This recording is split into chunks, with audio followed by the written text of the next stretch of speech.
Welcome to the GK objective biology YouTube channel. और आज हम डिस्कस करने जा रहे हैं रेस्पिरेटरी क्वेश्चन। सबसे पहला क्वेश्चन हमारे दिमाग में यही आता है कि व्हाट इज रेस्पिरेटरी क्वेश्चन। तो सिंपल सी, respiratory question is the volume of CO2 carbon dioxide evolve. ठीक है जी, इवॉल्व कितनी बाहर निकलेगी रिएक्शन से, वॉल्यूम ऑफ ऑक्सीजन कंज्यूम्ड। तो इसका रेशो है, उसको हम रेस्पिरेटरी क्वेश्चन बोलते हैं। और इसमें हम ये सिंपल जो टर्म्स हैं वो देखेंगे, इसको समझेंगे कैसे कैलकुलेट करते हैं और क्या क्या क्वेश्चन इसमें से आए हैं। 2020 में, नीट 2020 में क्वेश्चन आया था, what is the respiratory equation of tripalmitin. नीचे इक्वेशन बना के समझा रखी है, 0.7 है और डायरेक्ट ऑप्शन था, तो बड़ा ही सिंपल क्वेश्चन था।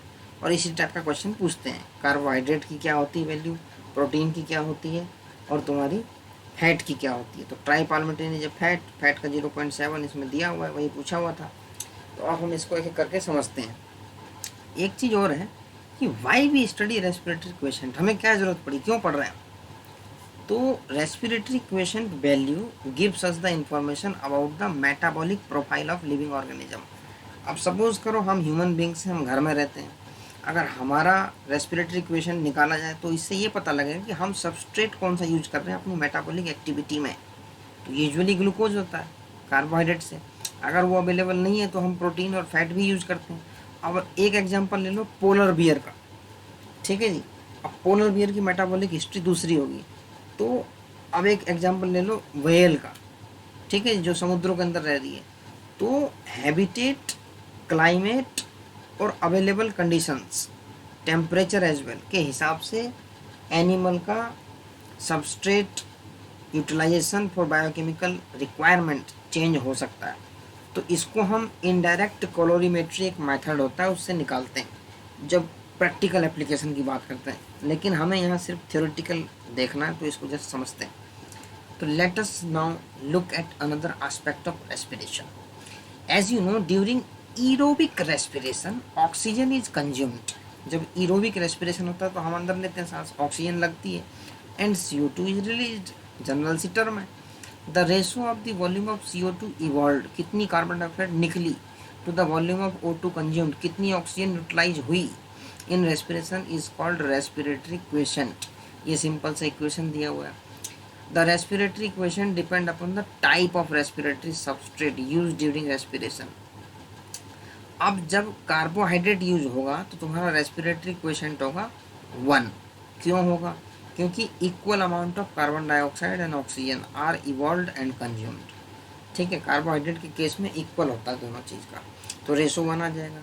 अब एक इक्वेशन देख लेते हैं जो NCERT ने दे रखी है। तो ये चैप्टर नंबर 14 का चैप्टर है तुम्हारा, चैप्टर नंबर 14 का पार्ट है। तो ये देखो, ये ग्लूकोज मॉलिक्यूल है, इसमें 6 ऑक्सीजन के मॉलिक्यूल रिक्वायरमेंट है, 6 CO2 के मॉलिक्यूल रिलीज हो रहे हैं। तो amount of CO2 release divide by amount of oxygen consumed, ratio 1 आ गया।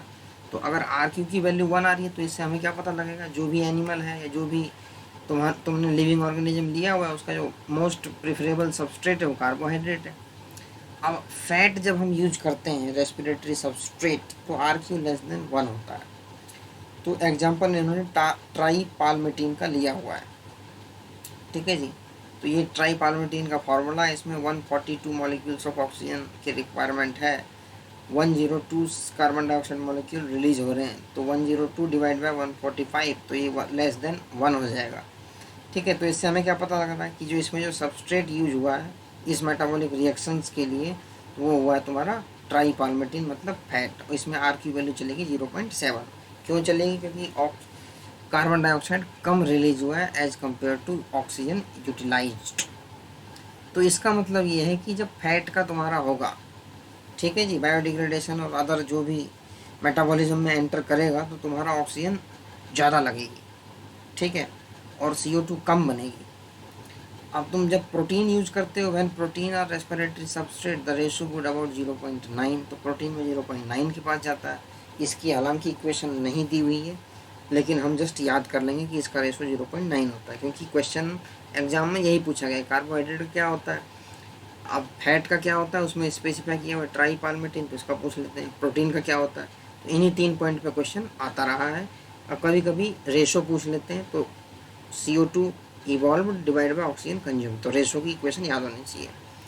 तो what is important to recognize is that in living organism respiratory substrates are often more than one, कभी कभी more than one होते हैं भाई, that becomes complex process, वहाँ difficulty आती है कैलकुलेट करने में। तो प्योर प्रोटीन्स और fats are never used as respiratory substrate. तो एक चीज़ यहाँ से लाइन क्लियर हो रही है कि प्योर प्रोटीन और fats are never used as respiratory substrate, pure कभी यूज नहीं करेंगे प्रोटीन और फैट का। तो ये है तुम्हारा रेस्पिरेटरी क्वेश्चन। तो क्वेश्चन तुम्हें बता दिया गया है, आता है इसकी वैल्यू से कि कार्बोहाइड्रेट में क्या होगी तो 1 होगी, फैट में क्या होगी तो 0.7 है, प्रोटीन में क्या होगी तो 0.9 है। तो दोनों में लेस देन 1 है और एक कार्बोहाइड्रेट में तुम्हारा 1 है। तो इस तरीके से रेस्पिरेटरी क्वेश्चन इसमें से एक क्वेश्चन आ सकता है, और यूजुअली एक क्वेश्चन आता ही है, तो 4 नंबर का है। तो थैंक्स फॉर वॉचिंग, और रिपीटेडली इसको पढ़ें ताकि दिमाग में बैठ जाए एकदम से।